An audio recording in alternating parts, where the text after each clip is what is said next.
Beautiful people, nakabili ako ng isda. Yan po, gagawin ko pong daing. Ayan.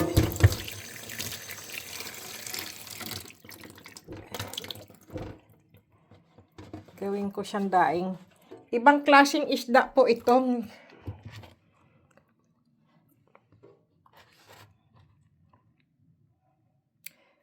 Inano ko po, hiwain ko po dito para ganyan, tapos tanggalan ng ano po ba, mga bituka, tas gawin kong daing po.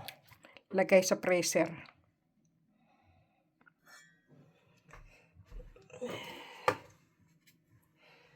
Anuhin po natin.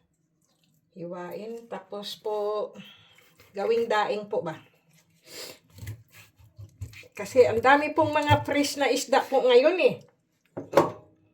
Ang tigas pa na. Ano ba yan? Sobrang tigas po ng mga isdang ito. Ano ba yan? Grabe po.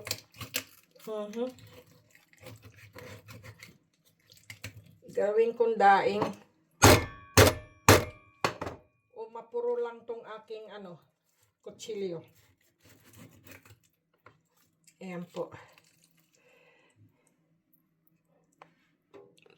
Lagay natin dyan.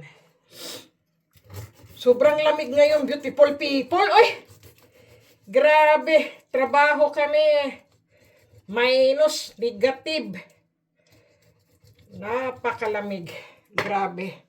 Ano ba naman tong na to?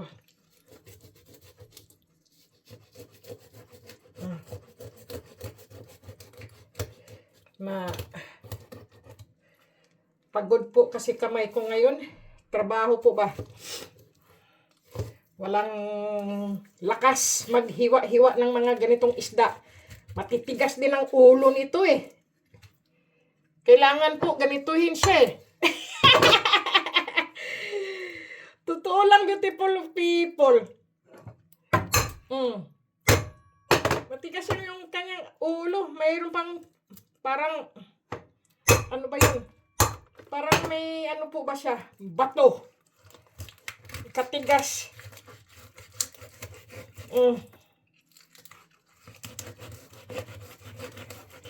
Yun. Parang may bato. O, tingnan mo na. Nagbagsakan na. Sige. Hugasan natin ngayon. Tanggalan pala natin ng mga ng mga bituka po ba. Tingnan natin. Ganyan. Tanggalin natin ng Tapos ibabad po natin sa suka, toyo, asin, paminta. Ayan. Yun po. Tapos pagkababad po natin ay ilagay ko po sa freezer. Tapos pagka gusto kong prituhin, ilabas ko siya ngayon. Mamaya-maya prituhin ko po siya. Yan.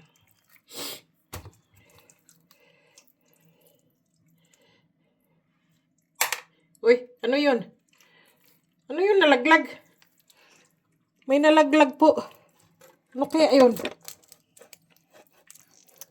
Tumunog eh. Bato yata yun. Sandali, tingnan natin. Naku, ano to, beautiful people, oh.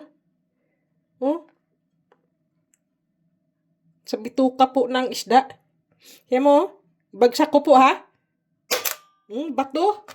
Mutya ng isda po ito. Anong klase po ito? Nakakuha pa ako ng mutya, ah. Tingnan niyo, beautiful people, oh. Anong klase yan?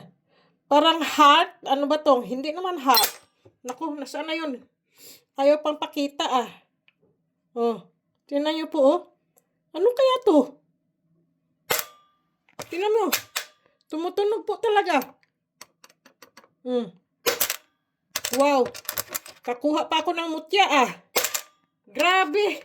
Mutya ng isda. Ay, baka mayroon pa dito. Tingnan natin. Ay. Kaya pala, pagka binibiyak mo tigas-tigas parang bato, sabi ko po. Na ano yung aking kutsilyo po ba? Yung pala mayroong ang bato. Kanina pa ako doon ng gano'n ito Yan. Ilagay natin dito yung isda. Kasi hugasan nating maabuti, yung walang dugo, para po hindi siya mangamoy, hindi mabaho, umalangsa. Yan. Hugasang mabuti po ito. Ayan po. Ilan ba to? 5. Yan. Pero ito po, beautiful people, sa isda ko po nakuha. Galing. Bato. Wow! Nakakuha ko ng mutya. Ewan ko po kung anong mutya po ito. Pero ilagay ko po sa aking pitaka na pulang pouch. Hugasan ko lang po siya.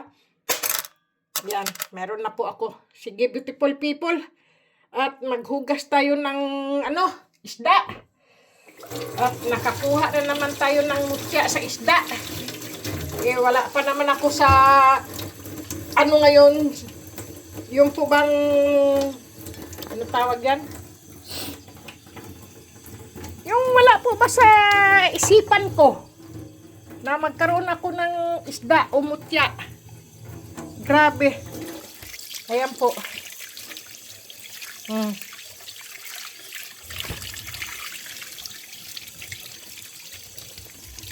5 po kasi binili ko Ibabad ko po siya sa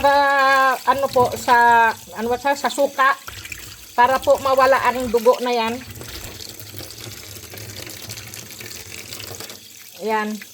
Kasi po pag binababad po yan sa suka, natatanggal po yung kanyang langsa, yung kanyang dugo-dugo po ba ng isda. Yan. Ayan po. Wow.